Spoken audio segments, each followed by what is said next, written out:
عام طور پر مادے ثلاثی ہوتے ہیں لیکن کچھ رباعی بھی ہوتے ہیں، یعنی 4 حرفوں سے مل کے بنتے ہیں. تو بعثرت کا معنی کیا ہے؟ کھول دی جائیں گی، زیر و زبر کر دی جائیں گی، نیچے کی اوپر، اوپر کی نیچے، یعنی ان کو تہ و بالا کر دیا جائے گا، اکھاڑ دیا جائے گا، ان کی مٹی پلٹ دی جائے گی. اور یہ بھی کہا گیا ہے کہ یہ 2 لفظوں کا مجموعہ اور ان کو جمع کیا گیا ہے، ایک ہے بعث اور ایک عثرہ. بعث کا مطلب کیا ہوتا ہے؟ کھودنا اور ڈھونڈنا، ڈھونڈ نکالنا. اور اسی طرح عثرہ کا کیا مطلب ہوتا ہے؟ کسی چیز کو الٹ پلٹ کر کے اس میں سے ڈھونڈ لینا. تو بعثر الشیء کا مطلب کیا ہے کہ اس میں جو کچھ ہوگا اس کو ڈھونڈ نکالا جائے گا، یعنی قبریں کھودی جائیں گی اور ان کے اندر جو ذرہ ذرہ ہے مٹی کو الٹ پلٹ کر دیا جائے گا. آپ نے دیکھا ہوگا کہ کچھ جانور زمین میں سے کچھ نکال کے کھاتے ہیں، اگر آپ ان کو دیکھیں تو وہ کیسے کرتے ہیں؟ اپنے پنجوں سے زمین کو پہلے کریدتے ہیں. اچھا پھر کیا کرتے ہیں؟ کوئی چیز نظر آتی تو اس کو الٹ پلٹ کے دیکھ رہے ہوتے ہیں. تو اسی طرح جو لوگ بھی قبروں میں گڑے ہوئے ہیں وہ ساری مٹی کرید کے، کھود کے، نکال کے، ان میں سے مردوں کو الٹ پلٹ کے دیکھ کے ہر چیز باہر نکال لی جائے گی، اور پھر انسان ٹڈیوں کی طرح اٹھ کے بھاگنے لگیں گے وہاں سے. وَإِذَا الْقُبُورُ بُعْثِرَتْ، سورۃ العادیات میں بھی آتا ہے افلا يعلم اذا بعثر ما فی القبور، کیا انسان جانتا نہیں جب کھول دیا جائے گا، نکال دیا جائے گا جو بھی قبروں میں ہے. سورۃ المعارج میں آتا ہے یوم یخرجون من الاجداث سراعا، اور یہ کام بہت تیزی کے ساتھ ہوگا، جلدی جلدی ہو جائے گا. تو یہ کب ہوگا؟ قیامت کے دن ہوگا. وہ دن یوم یجعل الولدان شیبا السماء منفطر به، بچے بوڑھے ہو جائیں گے اس دن کی سختیوں اور آفتوں کو دیکھ دیکھ کر، اور ان سختیوں سے سب چیزیں متاثر ہوں گی. تو یہ سب ہوگا کیوں؟ آسمان کی تباہی، زمین کی تباہی، ستاروں کی، سیاروں کی، سمندروں کی، ہر چیز کی. کیوں؟ تاکہ انسان کا حساب لیا جائے. انسان کے لیے یہ سب کچھ بنا تھا نا. اب دن ہے یوم الحساب کا. اب وہ دن آ گیا کہ جس میں اب انسان کی پوچھ گچھ شروع ہوگی، اور تو کسی مخلوق کی پوچھ گچھ نہیں. تبدیلی تو ہر جگہ ہوگی، لیکن یہ اتنا بڑا دن کس کے لیے قائم ہوگا؟ کس مقصد کے لیے؟ انسانوں کے حساب کے لیے. اس لیے کیا کہا گیا؟ عالمت نفس ما قدمت واخرت. جب یہ ہوگا تو انسان جان لے گا. یعنی اگر آپ علمت سے پہلے چھوٹا سا تو بریکٹ میں لکھ لیں تو بات بہت واضح ہو جائے گی. یعنی اذا السماء انفطرت واذا الكواكب انتصرت واذا البحار فجرت واذا القبور بعثرت، جب یہ ہو جائے گا، یہ اور یہ اور یہ ہو جائے گا، تو انسان کو پتا چل جائے گا.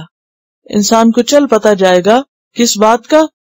ما قدمت واخرت، جو اس نے آگے بھیجا اور جو اس نے پیچھے چھوڑا. یعنی اس کو اپنے کیے دھرے کا سب پتا چل جائے گا. قدمت کا کیا معنی؟ جو اعمال اس نے اپنی زندگی میں کر کے آگے بھیج دیے، اور اخرت جن کے نشان پیچھے چھوڑ آیا اور لوگ اس کے نشانوں پہ چلتے رہے اور ان کا عمل اس کے پلے میں پڑ گیا. اسی طرح اگلے پچھلے سارے کام جو پہلی زندگی میں کیے، جو پچھلی زندگی میں کیے، یعنی جوانی میں، بڑھاپے میں، وہ سب بھی پتہ چل جائیں گے. یا پھر کیا معنی کیا گیا ہے کہ جن کاموں کو اس نے آگے رکھا اور جن کو پیچھے کیا، تقدیم و تاخیر، یعنی جو اس کی پرائرٹی تھی وہ آثر الحیات الدنیا، اور جو آخرت سے متعلق کام تھے ان کو پیچھے ڈال دیا. پیچھے یعنی کون سے کام تھے جو اس نے پہلے کیے اور کون سے کام تھے جن کو ٹال مٹول سے پیچھے کر دیا، پوسٹ پون کر دیا. سورۃ القیامہ میں بھی یہ مضمون گزر چکا ہے. یُنَبَّأُ الْإِنسَانُ يَوْمَئِذٍ بِمَا قَدَّمَ وَأَخَّرَ، اس دن انسان کو بتا دیا جائے گا جو اس نے آگے بھیجا اور جو اس نے پیچھے چھوڑا. تو بنیادی طور پر یہ دن اس لیے ہوگا کہ انسان کو اس کا کیا دھرا سب بتا دیا جائے. اب آپ دیکھیے کہ یہ کوئی معمولی سی بات نہیں ہے. کہیں پر آتا ہے کہ انسان کے اعمال کو گن گن کے اللہ نے لکھا ہے، کہیں آتا ہے ذرہ ذرہ لکھا گیا، لفظ لفظ لکھا گیا ہے، کچھ بھی نہیں چھوڑا گیا. لا یغادر صغیرۃ ولا کبیرۃ. اور یہاں یہ بھی پتہ چلتا ہے کہ کون سی چیزیں پہلے اور کون سی بعد میں. تو اب دیکھیے کہ کیا چیز ہوگی نا وہ نامہ اعمال.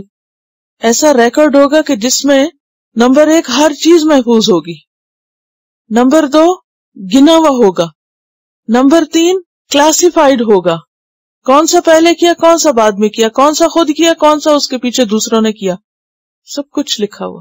یعنی صرف اعمال نہیں، اعمال کی کوالٹی بھی اور ان کی تعداد بھی اور ان کے پیچھے جو نیتیں ہیں وہ بھی، سب کچھ یعنی ایک حیرت انگیز چیز لگتی ہے نا نام اعمال. اور ہم سب اس سے کتنے بے خبر ہوتے ہیں، کتنے غافل ہوتے ہیں. اتنی ڈیٹیل میں ہم کبھی بھی نہیں سوچتے کوئی عمل کرتے ہوئے کہ یہ کس جگہ لکھا جائے گا. ہم سب ذرا رک کر سوچیں کہ ہماری زندگی کی ترجیحات کیا ہیں، ہمارے نزدیک کیا چیز اہم ہے، کیا چیز ضروری ہے، کیا چیز ہمیں زیادہ عزیز ہے، کیا چیز ہماری پرائرٹی ہے، ہماری پریفرنسز کیا ہیں. یہ سب بھی لکھا جا رہا ہے. جن کاموں کو ہم اہمیت دیتے ہیں اور نمبر 1 پہ رکھے ہوئے ہیں اور پہلے کرنا چاہتے ہیں، ان کو کل پہ نہیں چھوڑ رہے، وہ کون سی چیزیں؟ ہم خود گن کے حساب لگا سکتے ہیں، ہم خود اپنا حساب لے سکتے ہیں اس سے پہلے کہ کل حساب کیا جائے، کیونکہ کل تو وہی لکھا ہوا سامنے آئے گا جو آج ہم کر رہے ہیں. اسی لیے فرمایا یا ایھا الانسان، اے انسان. اور انسان یا منادہ، اور کون سا انسان؟ یا تو کسی مخصوص انسان کی طرف اشارہ ہے. بعض نے کہا ولید بن مغیرہ، لیکن ظاہر ہے قرآن صرف ولید بن مغیرہ کے لیے تھوڑی اترا ہے، قرآن تو ہم سب کے لیے اترا ہے. تو انسان سے مراد پھر ہر انسان ہے. الانسان، پھر استغراق کا ہوگا، سارے کے سارے. اے انسان، جسے میں بھی آپ بھی انڈیویجلی ہر ایک. اے انسان ما غرک، کس نے دھوکے میں ڈالا تجھ کو؟ غرور سے. غرور کہتے ہیں دھوکے کو، غرور فریب دینے کو، بہکانے اور دھوکہ دینے کو. مراد یہ کہ غافل رکھا. کس چیز نے تجھے غافل رکھا؟ اور کیسے ہوتی ہے یہ غفلت، اور کیسے ہوتا ہے انسان کا اپنا یہ دھوکہ؟ جب انسان ایک گناہ کرنے کے بعد بالکل شرمندہ نہیں ہوتا، ایک اور کرنے چل پڑتا ہے یہ سوچ کر کہ کوئی پوچھنے والا نہیں اور کوئی سزا نہیں، کوئی حساب کتاب نہیں. تو یہ جو اس کی کیفیت ہے کہ اس کے دل میں کوئی ڈر ہی نہیں ہے پوچھ کا اور حساب کتاب کا، تو یہ جو اس ڈر اور اندیشے سے خالی ہونا ہے یہ دراصل دھوکہ ہے اس کا. وہ سمجھتا کوئی پوچھنے والا نہیں، کوئی نہیں پکڑے گا. یعنی عام طور پر کیا ہوتا ہے جب ہم کوئی غلط کام کرنے لگتے ہیں تو ہم کتنی دفعہ یہ سوچتے ہیں کہ اللہ پوچھے گا، اور کتنی دفعہ یہ سوچتے ہیں کہ لوگ پوچھیں گے. اور جب ہمیں یہ تسلی ہو جائے کہ لوگ کوئی نہیں پوچھنے والے اور کوئی ہمیں پکڑنے والا نہیں اور کسی کو پتہ نہیں چلے گا، تو ہمارا رویہ پھر کیا ہوتا ہے. اور اگر یہ ہو کہ اللہ پوچھے گا تو پھر رویہ کیا ہوتا ہے. اور کتنی دفعہ یہ خیال آتا ہے کہ نہیں یہ غلط بات ہے اور اللہ تعالیٰ اس پہ پوچھے گا، مجھے یہ نہیں کرنا. تو اس کیفیت کا نہ ہونا اور اس سوچ کا نہ ہونا کہ اللہ پوچھے گا، یہ دراصل دھوکہ ہے جو انسان اپنے آپ کو دیتا رہتا ہے.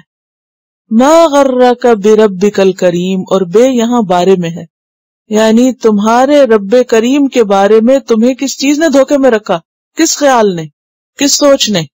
وہ سوچ کیا ہے؟ اللہ غفور الرحیم ہے، کوئی بات نہیں، پھر کیا ہو، اتنی باتیں نہیں پوچھے گا، یہ تو چھوٹی سی بات ہے، سبھی کرتے ہیں، اگر اللہ ان کو بخش سکتا تو ہمیں نہیں بخشے گا، وغیرہ وغیرہ.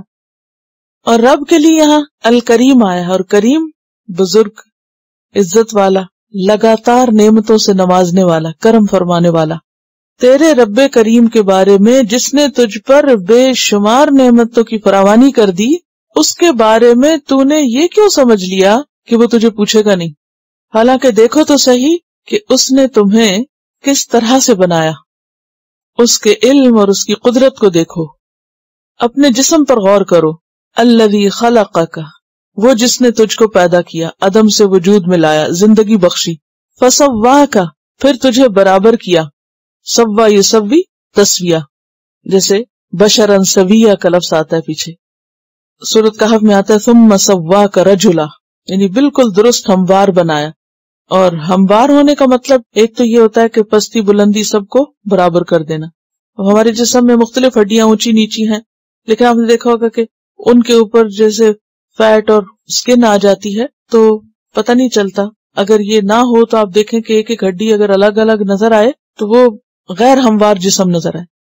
اگر ہمارے جسم پر چربی اور سکن نہ ہوتی، خالی ہم ہڈیوں کا ڈھانچہ ہوتے، تو پھر ہمارا جسم کیسے دکھائی دیتا؟ ہموار دکھائی نہ دیتا. تو سوا کا کیا معنی ہے؟ ہموار، یعنی برابر کر دیا، اوپر سے ہڈیاں چبھنے کے لیے نہیں چھوڑ دی.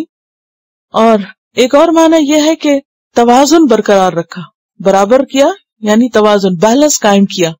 یہ بھی حیرت انگیز چیز ہے نا کہ ہم سیدھے کھڑے ہو جاتے ہیں بیلنس کے ساتھ، اور ہم ادھر ادھر لڑکھڑاتے نہیں. اللہ یہ کہ ہمیں کوئی بیماری ہو یا کمزوری ہو، ورنہ عام حالات میں انسان کا اسٹریٹ چیز سیدھے چلتے چلے جانا بغیر گرے، تو یہ بھی اللہ کی ایک بہت بڑی عنایت اور رحمت ہے.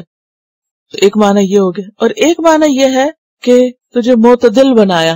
معتدل بنایا کا مطلب کیا ہے؟ نہ تو بہت لمبا بنا دیا، نہ بہت چھوٹا بنا دیا، نہ بہت موٹا بنا دیا، نہ بہت پتلا بنا دیا. معتدل بنایا، متناسب بنایا، یعنی معتدل القامہ، یعنی تمہارا حال حلیہ بہت مناسب رکھا. اب دیکھیے اگر ہمارے جسم ہاتھی جتنے ہوتے کتنی مشکل ہوتی، اونٹ جتنے اونچے ہوتے یا زرافے جتنی گردنیں ہوتی ہماری کتنی مشکل ہوتی.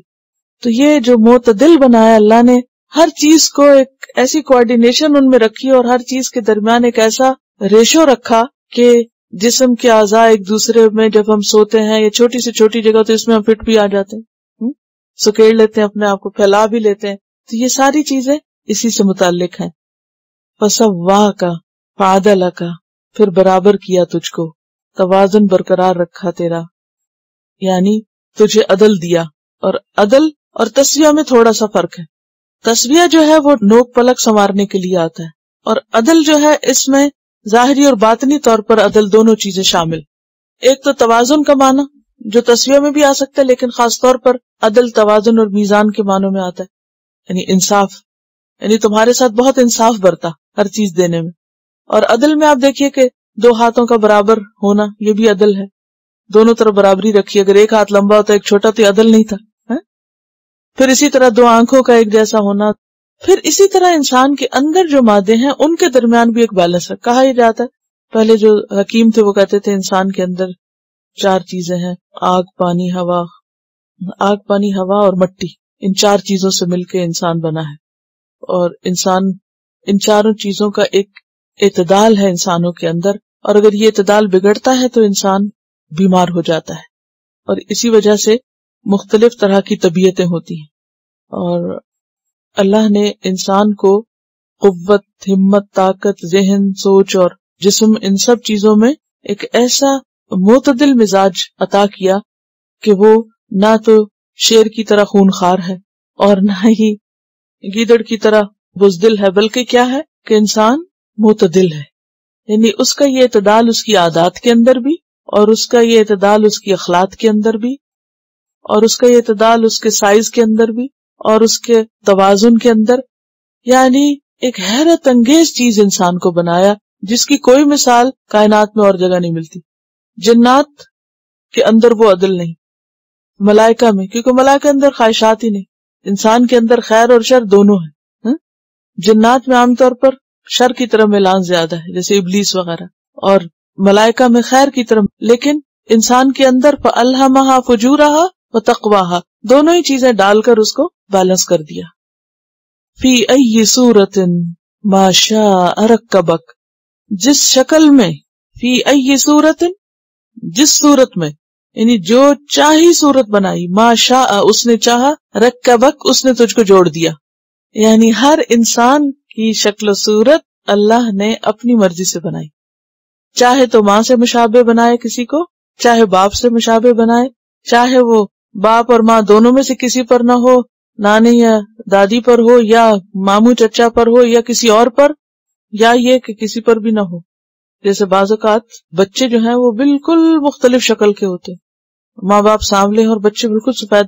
اسی طرح آپ صلی اللہ علیہ وسلم کے زمانے میں ایک شخص کے ہاں کالا بچہ پیدا ہو گیا، تو اس نے کہا کہ میری بیوی جو ہے اس نے خیانت کی ہے، یہ ہمارا بچہ نہیں ہے. تو آپ نے کہا کہ کیا ایسا ہوا کہ کبھی اونٹوں میں سے کوئی اونٹ جو ہے وہ کالا ہو، یعنی کہ جو براؤن اونٹ ہوتے ہیں ان میں؟ تو اس نے کہا ہاں. کیا وجہ ہوتی ہے؟ اس کی نسب میں پیچھے کوئی ایسا ہوتا ہے اس رنگ کا. تو آپ نے فرمایا انسان میں بھی ایسا ہو سکتا ہے کہ بعض اوقات فوری طور پر جو اوپر کے ماں باپ ہوتے ہیں ان سے نہیں، بلکہ وہ پچھلی جنریشن میں سے 3-4 پشتے پیچھے کسی کا رنگ یا شکل یا کوئی بھی اعضاء جو ہیں وہ اس کے ہوتے ہیں. اور بعض اوقات تھوڑا بہت فرق تو ہوتا ہے شکلوں میں، لیکن بعض اوقات بہت زیادہ فرق ہوتا ہے، اور یہ اللہ کی قدرت ہے. فی ای صورت ہے. اور پھر آپ دیکھیے کہ بعض انسان نہیں، جانوروں کی شکل کے مشابہ بھی پیدا ہوتے ہیں، تو وہ بھی اللہ کی قدرت ہے، جیسے چاہے بنائے. بعض لوگوں کا قد نہیں بڑھتا، بعض لوگوں کا تو بہت زیادہ بڑھ جاتا ہے، یعنی ایکسٹرا آرڈنری لمبے یا چھوٹے جو ہوتے ہیں، یا اسی طرح اور کئی ایک تخلیق کے اندر کمی یا زیادتی ہو جاتی ہے. بعض اوقات اعضاء کے اندر بڑھوتری زیادہ ہو جاتی ہے، بعض اوقات کوئی عضو ہوتا ہی نہیں ہے.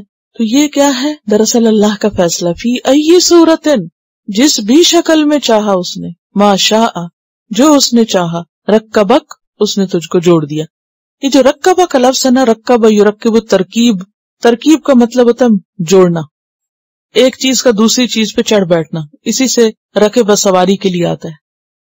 اور تراکب کہتے ہیں ایک چیز پر دوسری کو رکھ کے ملانا. ترکیب کیا ہوتی؟ کھانا پکانے کی ترکیب کیا ہوتی ہے؟ مختلف انگریڈینٹس کو آپ کیا کرتے ہیں؟ ایک خاص تناسب سے جوڑ دیتے ہیں اور اس سے ایک نئی چیز بن جاتی ہے. یعنی کئی چیزوں کو ملا کے ایک چیز بناتے ہیں آپ. اسی طرح انسان کو بھی کیسے بنائے؟ کئی چیزوں کو ملا کے انسان بنا دیا. اور انسان کو اپنے جسم کے اجزاء کا معلوم ہے. اب تو بہت زیادہ اس میں تحقیق ہوگی کہ کیا کچھ انسان کے اندر پایا جاتا ہے. تو ان ساری چیزوں سے ملا کے انسان کو ایک خاص ترکیب اور مزاج کا بنایا اور اس میں مختلف طرح کی خصوصیات رکھی. اور اس میں یہ بات بھی ہے کہ جیسے بچے کھلونے جوڑتے ہیں نا، یعنی کہ جی لیگو جیسے ہوتی ہے، تو اس کے لیے بھی ایک کے اوپر ایک چیز کو لگانا، فکس کرنا، اس کے لیے بھی ترکیب کا لفظ آتا ہے. یعنی مکس کرنے کے لیے بھی آتا ہے اور ایک کے اوپر ایک چیز کو چڑھانا یا جوڑنا. تو یہ اللہ کی قدرت ہے. اور آپ نے دیکھا ہوگا کہ اکثر جب جوڑ نکل آتے ہیں تو پھر ان کو واپس اپنی جگہ پر فکس کیا جاتا ہے، تو یہ بھی جوڑنا ہوتا ہے. تو یہ کس طرح کیا یہ نہیں ہمیں معلوم، لیکن اس نے ایسا کیا اور جیسے چاہا کیا.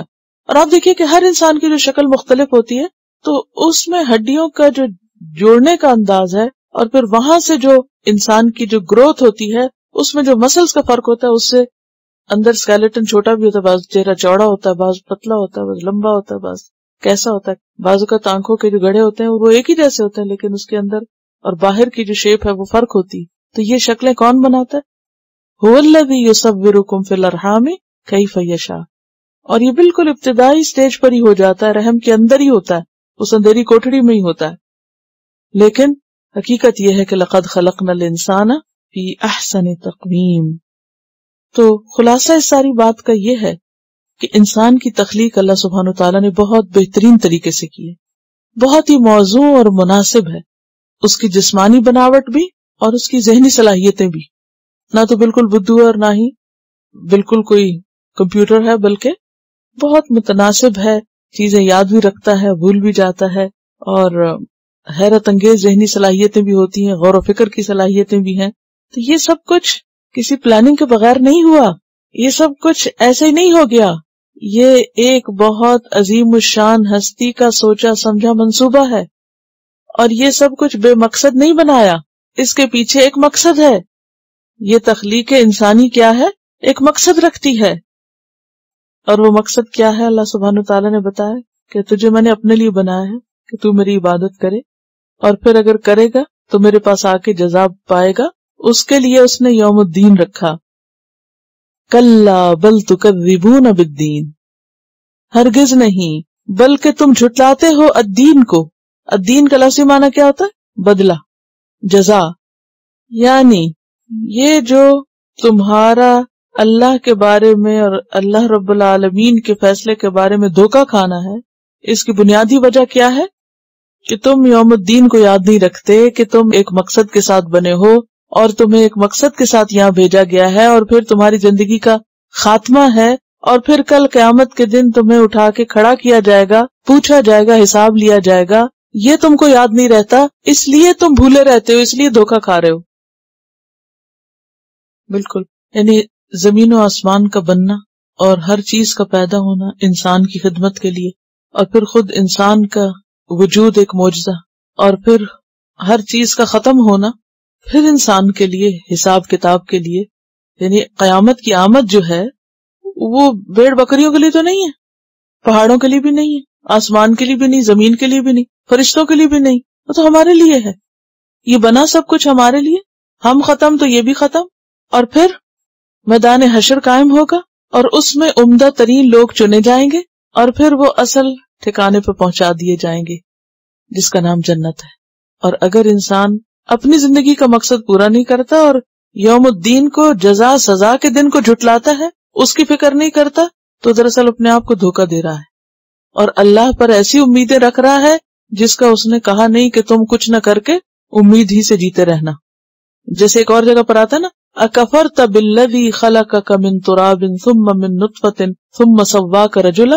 اسی رب کا انکار ہے، یعنی اس کی ہستی کا انکار ہے اور اس کی نعمتوں کا انکار ہے اور اس کی اطاعت کا انکار ہے، تو پھر تم نے کیا یہ کس قدر بڑا ظلم ہے کہ جس کے لیے سب کچھ بنے اور جس کو اتنا بہترین بنایا جائے وہ نہ کرے جس کے لیے وہ بنایا گیا ہے، تو پھر اس کا انجام کیا ہونا چاہیے؟ وہی جو وہ ڈیزرو کرتا ہے کہ ہمیشہ کے لیے جہنم کے کوڑے خانے میں پھینکا جائے۔ یہ کسی کو جانتی ہیں کہ جن کے ہاتھوں میں اتنا پسینہ آتا تھا کہ جس چیز کو ہاتھ لگاتی تو بھیگ جاتی تھی، پھر سرجری کر کے کچھ ایسی چیز نکالی گئی جس سے وہ کنٹرول ہوا۔ یعنی ذرا سا بھی اگر نظام میں خلل آ جائے، کوئی بھی لیکوڈ زیادہ ہو جائے یا کم ہو جائے، اگر آنسو ہی ہمارے آنکھوں کی وٹنس ہی ضرورت سے زیادہ ہو جائے تو ہماری آنکھیں ہر وقت قطرے ٹپکاتی رہیں، اگر منہ کی جو وٹنس ہے وہ اگر زیادہ ہو جائے تو منہ سے ہر وقت رالیں ٹپکتی رہیں، زندگی دوبھر ہو جائے۔ بتا رہی کہ ایک اور ملک سے بچہ لایا گیا جو مسکرا نہیں سکتا تھا اور اس کی سرجری کی گئی۔ ہزاروں سیل صرف اس میں کام کر رہے ہیں کہ انسان مسکرا سکے، اور کبھی ہم نے اس کا بھی شکر ادا نہیں کیا کہ اللہ نے ہمیں یہ نعمت عطا کر رکھی ہے۔ بالکل، یعنی اگر کانوں کا فلوئڈ جو ہے وہ ڈسٹرب ہو جائے تو کس قدر چکر آتے ہیں۔ جس طرح اللہ نے ساری کائنات کے اندر ایک عدل رکھا، اس سورۃ الرحمن میں ہم پڑھ چکے ہیں، وَوَضَعَ الْمِيزَانَ، اسی طرح انسان کے جسم کے اندر رکھا، پھر انسان سے اس کا تقاضا کیا گیا کہ وہ زمین پر رہتے ہوئے اپنا فرض پورا کرے، اور اگر انسان اس سے انحراف کرتا ہے تو عدل سے ہٹنا ہی فساد ہوتا ہے، پھر فساد پھیلتا ہے، زمین پہ بدامنی ہوتی ہے، اور جو زمین پہ فساد پھیلائے وہ پھر قیامت کے دن سزا کا مستحق ہوتا ہے۔ وَإِنَّ عَلَيْكُمْ لَحَافِظِينَ، اور بے شک تم پر البتہ نگہبان ہیں، فرشتوں کی طرف اشارہ ہے، حافظ کی جمع حافظین، کرامن بزرگ، باعزت کریم کی جمع عزت والے، معزز، کاتبین کاتب لکھنے والے، کاتب کی جمع، یعلمون وہ جانتے ہیں، ما تفعلون جو بھی تم کرتے ہو، وہ جانتے ہیں جو بھی تم کرتے ہو۔ یہاں اس فرشتوں کی 4 صفات کا ذکر کیا جا رہا ہے۔ نمبر 1، وہ نگہبان ہیں، حفاظت کرنے والے۔ نمبر 2، بہت معزز ہیں، اللہ کے ہاں ان کا بڑا مقام ہے۔ نمبر 3، ہمارے اعمال نامے بھی لکھتے ہیں۔ اور نمبر 4، وہ ہمارے اعمال کو جانتے ہیں جو ہم کرتے ہیں۔ جہاں تک فرشتوں کے حفاظت کرنے کا تعلق ہے تو اس کا ذکر سورۃ الانعام 61 میں بھی آتا ہے، وَيُرْسِلُ عَلَيْكُمْ حَفَظًا، سورۃ الرعد میں آتا ہے، لَهُ مُعَقِّبَاتٌ مِّن بَيْنِ يَدَيْهِ وَمِن خَلْفِهِ يَحْفَظُونَهُ مِنْ أَمْرِ اللَّهِ، اللہ کے حکم سے وہ کیا کرتے ہیں فرشتے؟ انسان کی حفاظت کرتے ہیں، مختلف طرح کے نقصانوں سے بچاتے ہیں اس کو۔ اور پھر یہ حافظین صرف ہمارے حفاظت نہیں کرتے بلکہ ہمارے اعمال کو بھی واچ کرتے ہیں، ان کو بھی سنبھال کے رکھتے ہیں۔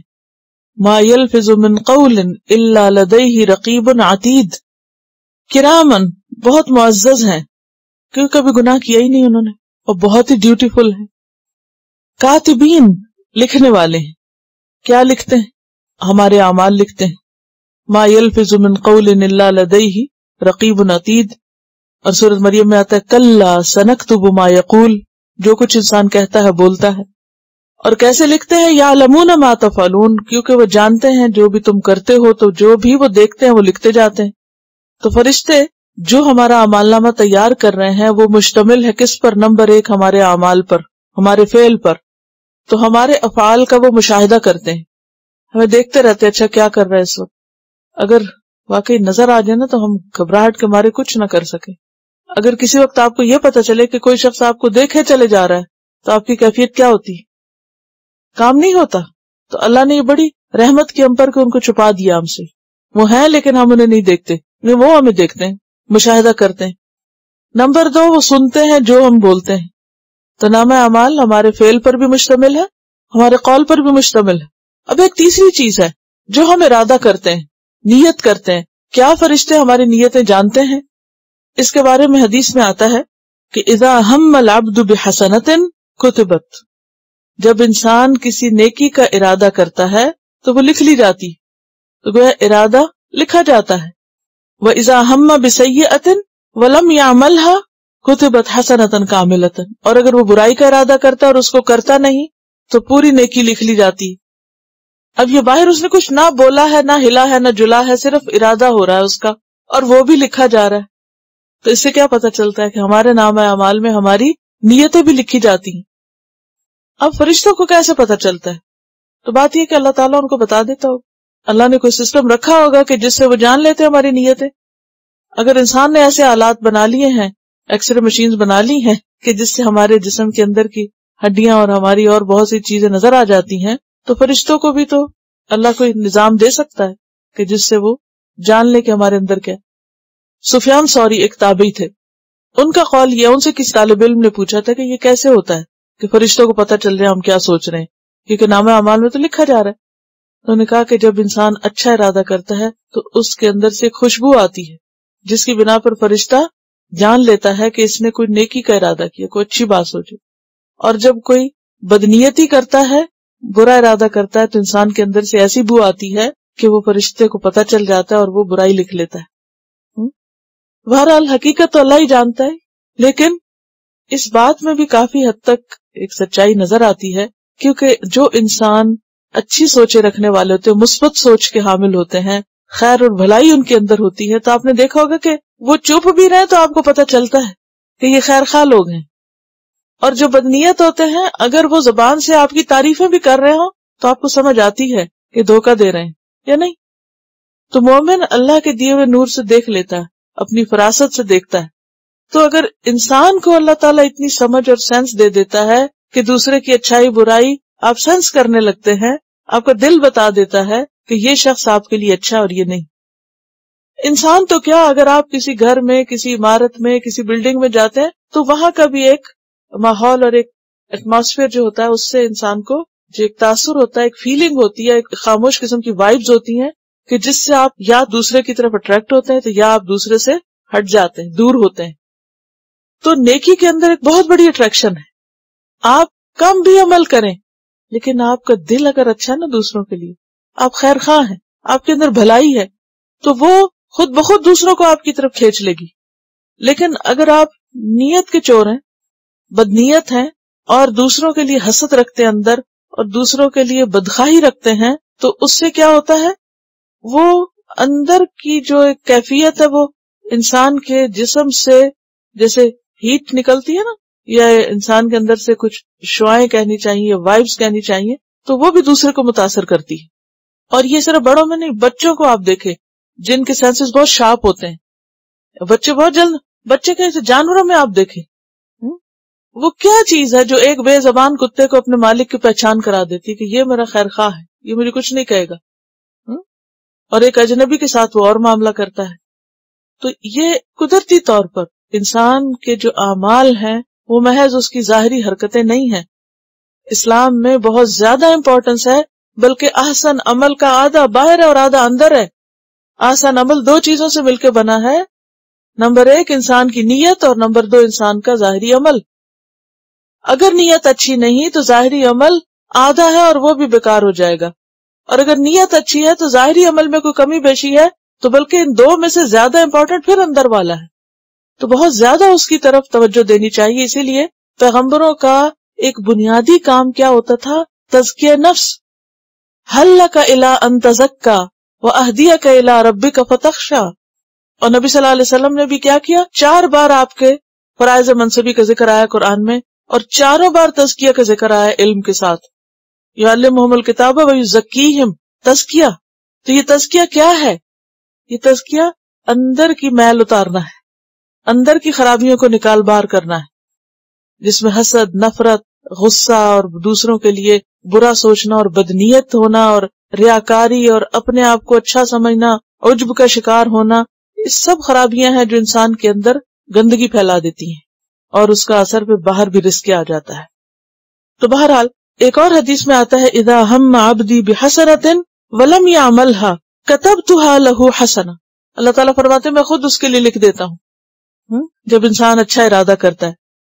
فإن عملها، اور اگر وہ نیکی کا ارادہ کر کے وہ کام کر بھی لیتا ہے، کتبتها 10 حسنات، تو میں 10 نیکیاں لکھتا ہوں، الی 700 ضعف، 700 گنا تک. وإذا ہم بسیئہ، اور جب کسی برائی کا ارادہ کرتا ہے، ولم یعملها، اور اس کو کرتا نہیں، لم اکتبها علیہ، کچھ نہیں لکھتا اس کے خلاف. فإن عملها کتبتها سیئۃ واحدہ، اور اگر کر لیتا ہے ایک برائی اس کے لیے لکھ لیتا ہوں. تو بہرحال یعلمون ما تفعلون، فرشتے جانتے ہوتے ہیں جو بھی تم کر رہے ہوتے ہو. اور ویسے بھی وَمَن يَعْمَلْ مِثْقَالَ ذَرَّةٍ خَيْرًا يَرَهُ. ان الابرار لفی نعیم، بے شک نیک لوگ نعمتوں میں ہوں گے، نعیم میں ہوں گے. اور پیچھے میں آپ کو بتا چکی کہ نعیم دو طرح کی ہوتی، ایک قلبی اور ایک بدنی، ایک ظاہری اور ایک باطنی. ایک نعیم ہوتی ہے جو ماحول اور فضا اور مادی چیزوں کی شکل میں ہوتی، جن کو دیکھ کے انسان خوش ہوتا ہے. اور ایک نعیم جو ہوتی ہے وہ انسان کے اپنے اندر ہوتی. اور اصل جو نعیم یا راحت یا خوشی اور ایک اطمینان ہے وہ انسان کے اپنے قلب کے اندر ہوتا ہے. باہر کا ماحول اگرچہ اثر کرتا ہے، لیکن زیادہ تر کیا چیز پھر کاؤنٹ کرتی ہے؟ اپنے اندر کی کیفیت.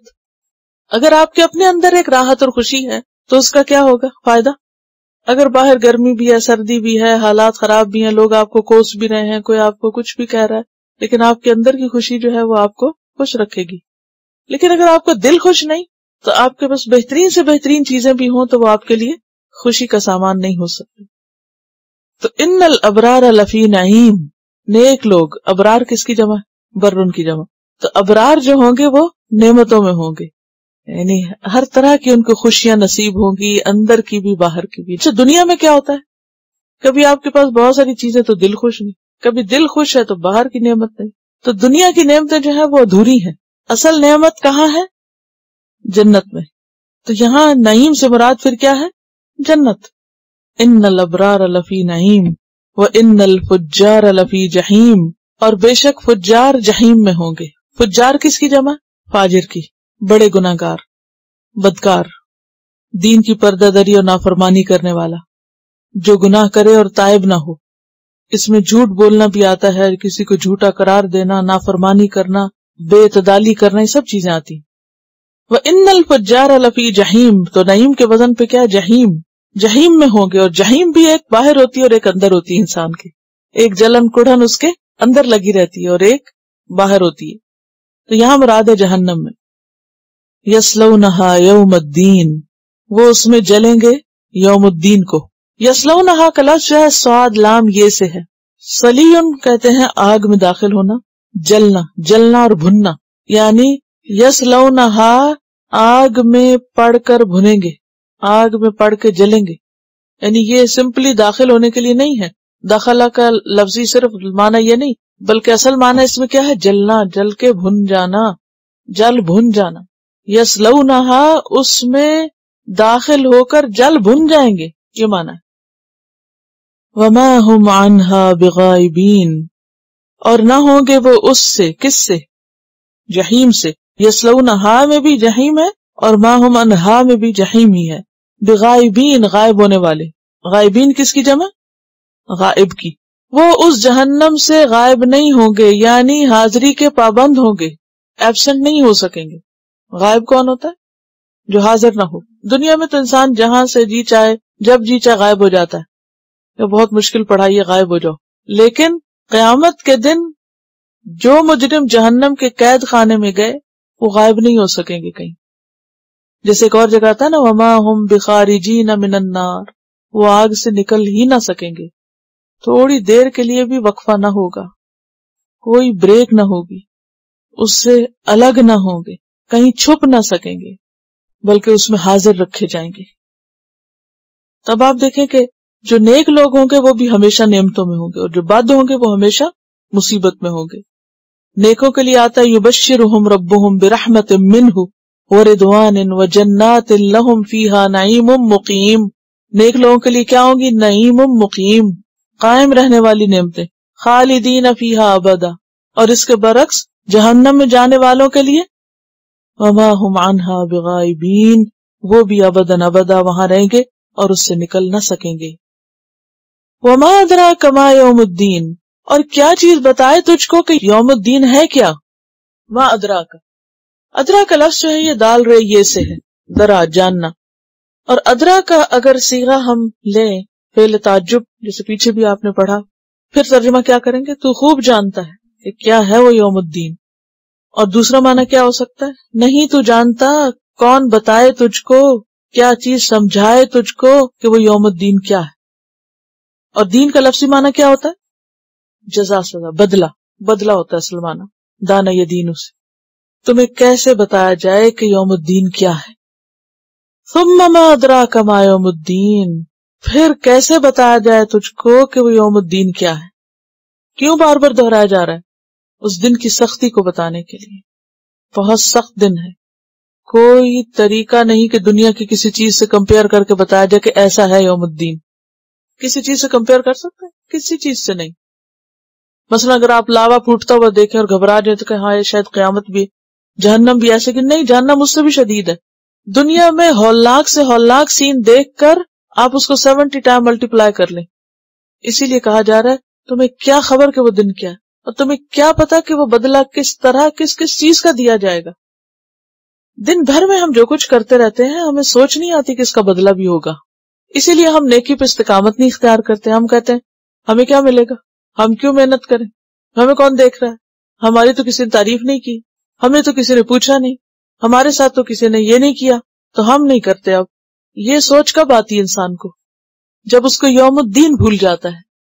اگر اس کو یاد رہے کہ یوم الدین ہے تو وہ ایک دفعہ بھی یہ نہ سوچے، کیونکہ جو ہی اس کو خیال آئے کہ کسی نے مجھے پوچھا نہیں، کسی نے میرا بدلہ نہیں دیا، تو وہ فوراً کیا سوچے گا؟ کیا سوچے گا؟ بدلے کا دن تو ہے، بدلہ تو ضرور ہوگا، فکر کی کیا بات ہے. اسی طرح اگر کوئی شخص غلط کام کر کر کے بچتا چلا جا رہا ہے، کوئی اس کو پکڑتا نہیں، کوئی پوچھتا نہیں. مثلا کوئی شخص چوری کا عادی ہے، کوئی شخص جھوٹ کا عادی ہے، کوئی شخص غیبت کا عادی ہے، کوئی شخص اور کسی خرابی کا عادی ہے، نماز چھوڑنے کا یا نماز کی چوری کا، کچھ بھی، اور وہ ایک کے بعد ایک دفعہ یہ غلطی کرتا چلا جا رہا ہے اور آگے بڑھتا چلا جا رہا ہے، یہ سوچ کر ابھی تک تو بچ ہی رہا ہوں نا، آگے بھی بچ ہی جاؤں گا. تو اس کو سوچنا چاہیے کہ نہیں، بدلے کا دن ہے اور ان چیزوں کا بدلہ دیا جائے گا. غلط کاموں کا بدلہ غلط ہی ہوگا، غلط کاموں کا بدلہ اچھا نہیں ہوگا. یہ کیسے ہو سکتا ہے کہ اللہ تعالیٰ اس کو بدلے کا دن کہے اور یہاں انسان جھوٹ بول کے کہے کچھ نہیں ہوتا؟ یعنی جھوٹ بولے اور کچھ نہ ہو، یہ کیسے ہو سکتا ہے؟ چوری کرے اور کچھ نہ ہو، کیسے ہو سکتا ہے؟ یہ تو حیرت کی بات ہے کہ انسان سمجھے کہ میں چوری کروں اور اس کے بدلے انعام ملے گا مجھے، کیونکہ جنت تو انعام ہے نا. اسی لیے بار بار یہ کہہ کے بتایا جا رہا ہے وَمَا أَدْرَاكَ مَا يَوْمُ الدِّينِ، کیسے بتایا جائے تجھ کو، کیا جانے تو، کون سمجھائے تجھ کو کہ وہ دن ہے کیا، وہ دن کیسا ہے.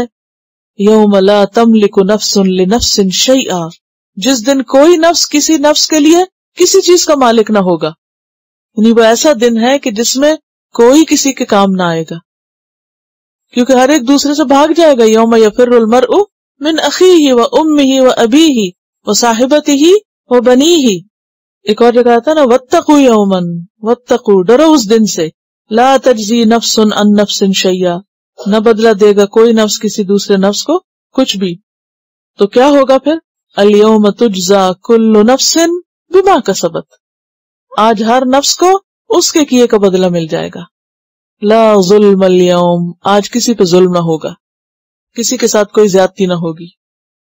یوم لا تملک نفس لنفس شیئا والامر یومئذ للہ، اور فیصلہ سارے کا سارا اللہ کے ہاتھ میں ہوگا، اس دن اللہ کے پاس ہوگا. والامر، امر کا کیا معنی ہے؟ حکم، فیصلہ، کام، معاملہ، حالت. والامر یومئذ، اس دن اصل میں یہ تھا یوم از کانا کذا و کذا. یہ اصل یوم اذن کیسے تھا؟ یوم اور از، یعنی اس دن جب کہ یہ ہوگا، اور اس کے بعد والا فکرہ اڑا دیا جاتا ہے اور اس کی بجائے اس کے نیچے دو زیر آ جاتی، اذن ہو جاتا ہے. یوم اذن، اس دن جب یہ فیصلہ ہوگا تو اصل اتھارٹی کس کے پاس ہوگی؟ للہ، اللہ کے پاس. مالک یوم الدین، جزا سزا کے دن کا مالک.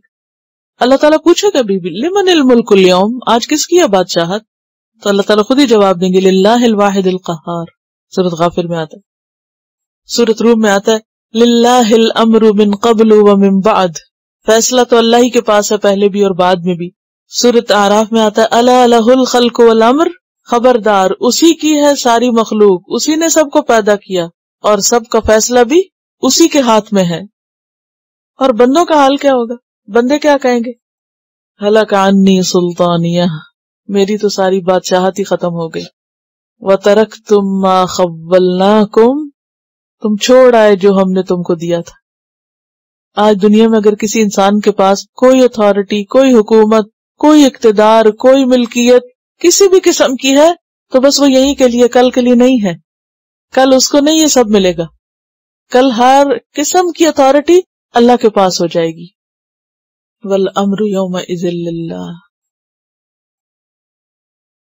عموماً لوگوں کے غلط کام کرنے کی ایک وجہ یہ بھی ہوتی ہے نا کہ لوگ غلط آس لگائے ہوئے ہوتے ہیں. فلاں سفارش کر دے گا، فلاں کام آ جائے گا، کیا پتا میری کوئی نیکی اللہ کو کتنی پسند آ جائے. وہ ایک عورت تھی جس نے کنویں سے پانی نکال کے اپنے موزے میں کتے کو پلایا تھا اور وہ بخش دی گئی تھی. کیا پتا کیا ہو جائے. تو بات یہ ہے کہ اللہ ہی کو سب کچھ پتا، ہمیں نہیں پتا. ہمارا فرض کیا ہے کہ جو اس نے کہا ہے وہ کرتے جائیں. بہت سے لوگ یہ کہتے ہیں کہ ہم آپ صلی اللہ علیہ وسلم کی امت میں سے ہیں، لہٰذا کیا ہوگا، ہم بخشے بخشائیں، ہمیں کوئی کچھ نہیں کہے گا. آپ صلی اللہ علیہ وسلم نے اپنی بیٹی فاطمہ کو، اپنے چچا کو، اپنی پھپھی کو، اپنے پورے خاندان کو کھلم کھلا طور پر کہا تھا. صحیح مسلم کی روایت میں آتا ہے، آپ نے فرمایا کہ اے پھپھی صفیہ اور اے بیٹی فاطمہ، لا املک لکم من اللہ شیئا، میں تمہارے لیے اللہ کی طرف سے کسی چیز کا مالک نہیں ہوں. اور بنی ہاشم اور بنی عبد المطلب کو متنبع کر کے فرمایا، انقذوا انفسکم من النار واللہ لا املک لکم من اللہ شیئا، اپنے آپ کو خود آگ سے بچاؤ، اللہ کی قسم میں تمہارے لیے اللہ سے کسی بھی چیز کا مالک نہیں. مت اس زوم میں رہنا کہ ہم پیغمبر کے رشتہ دار ہیں لہٰذا ہماری تو بخشش ہو کے رہے گی. اسی کے بارے میں پہلے آنا، ما غرک بربک الکریم، کس چیز نے تجھے تیرے رب کریم کے بارے میں دھوکے میں ڈال رکھا ہے کہ وہ پوچھے گا نہیں، پکڑے گا نہیں. تلاوت.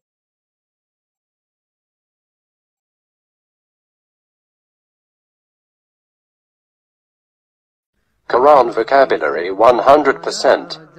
The best application to understand Quran. Study with flashcards. Word list. Learn 25% of Quran vocabulary in 7 days. Multiple MCQs to practice and test vocabulary. Single choice. Multiple choice. True, false. Bookmark difficult words. Study wrongly answer words. Test your skills.